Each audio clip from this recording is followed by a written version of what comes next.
He never planned to stay until he met her. The bus groaned to a halt at the edge of a town so small it didn't even appear on most maps. Ethan Cole grabbed his duffel bag from the overhead compartment, slung it over his shoulder, and stepped onto cracked pavement that shimmered under the August sun. The sign at the station read, Millbrook, population 4,200, and the numbers looked like they hadn't been updated in decades. Ethan had no intention of learning whether that count was accurate. He needed a mechanic, a meal, and a bed for the night. By morning, he'd be gone. That was how he lived. City to city, town to town, never staying long enough for anyone to remember his face. He had been moving like this for 3 years, ever since he walked away from a career in architecture, a Manhattan apartment, and a life that looked perfect on paper, but felt like slow suffocation from the inside. He told himself he was searching for something. Most days he suspected he was simply running from everything. The main street of Millbrook stretched in front of him like a painting someone had started and never quite finished. A hardware store with a faded awning, a diner with checkered curtains, a bookshop with a cat sleeping in the window. Everything moved slowly here, as though the town existed in a gentler time zone than the rest of the world. He found the mechanic first, a man named Earl with oil-stained hands and a kind face, told him the part for his motorcycle, which had broken down 12 miles outside of town and been towed in earlier that day, would take at least 4 days to arrive. Ethan's jaw tightened. 4 days was an eternity in a place like this. He checked into the only motel, a modest building with wood-paneled walls and a television that only picked up 3 channels. He dropped his bag on the bed, stared at the ceiling, and considered his options. There were none. He was stuck. By evening, hunger drove him to the diner. The place was called Rosie's, though a young woman who was decidedly not a Rosie stood behind the counter. She had dark hair pulled into a loose braid, paint smudges on her forearms, and eyes the color of honey held up through sunlight. She was wiping down the counter when he walked in, and she looked up at him with the easy curiosity of someone who noticed strangers but wasn't startled by them. "Sit anywhere you like," she said. "Menu's on the table. Coffee's fresh."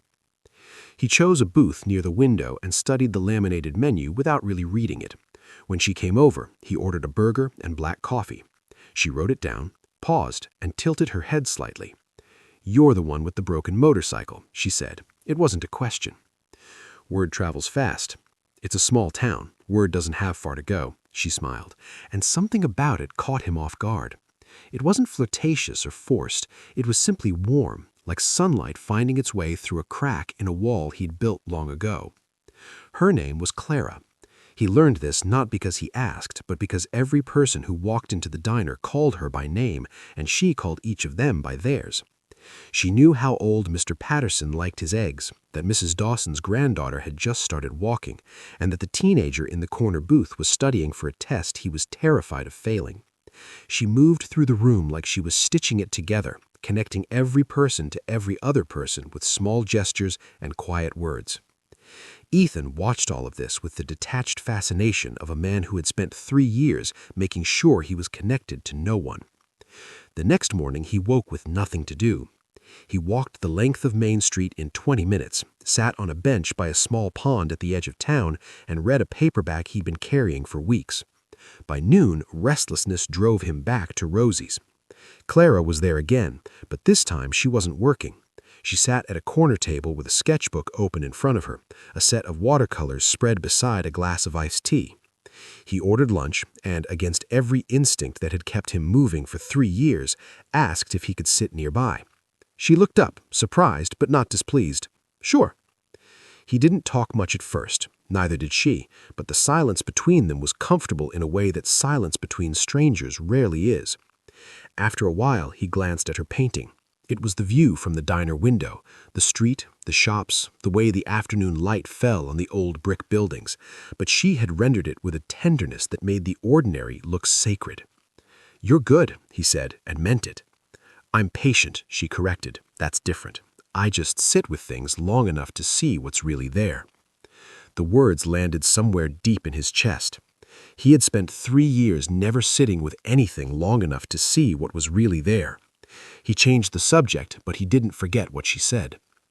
On the third day, Clara invited him to see the rest of the town, not the main street he had already memorized, but the parts that required someone who loved the place to reveal. She took him to a covered bridge over a creek where the wood was carved with initials dating back 100 years. She showed him a meadow on the hill behind the church where wildflowers grew so thick the ground looked like it was breathing in color. She brought him to her small studio above the bookshop where canvases leaned against every wall, each one a portrait of Millbrook in a different season, a different light, a different mood. "Why do you stay here?" he asked, standing in front of a painting of the town in winter, snow softening every edge.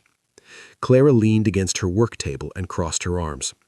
"I've thought about it, but every time I imagine leaving, I realize I don't want to paint anywhere else. This is the place that taught me how to see. Why would I leave the thing that made me who I am?" Ethan turned away from the painting and looked at her, really looked at her.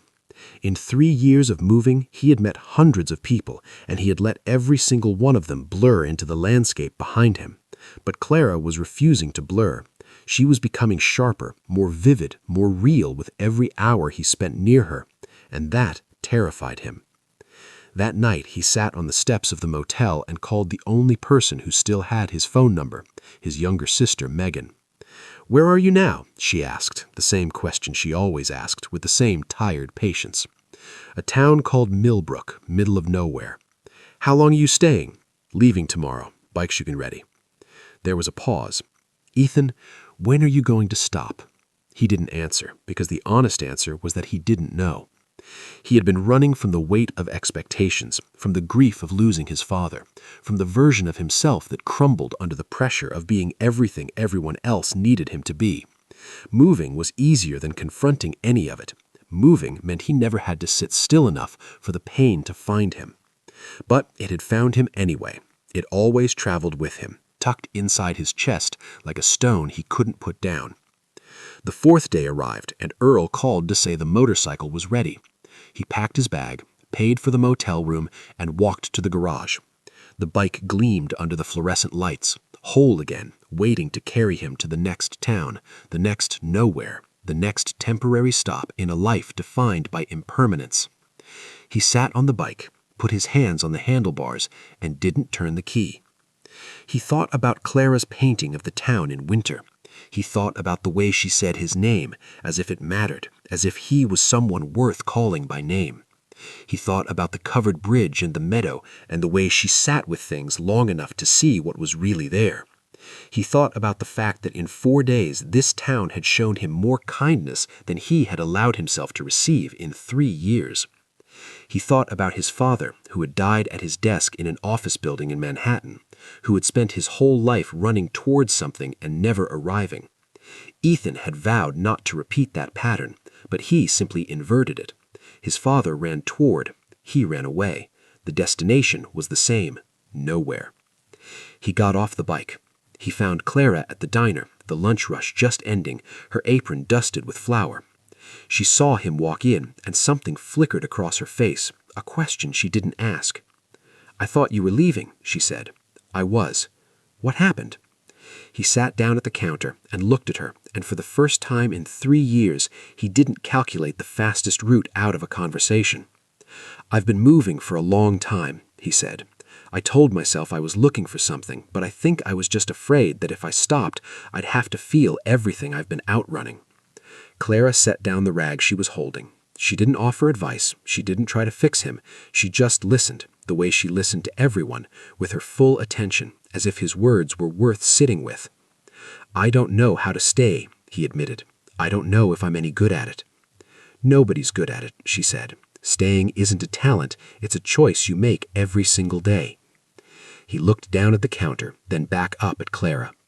"Can I try here?"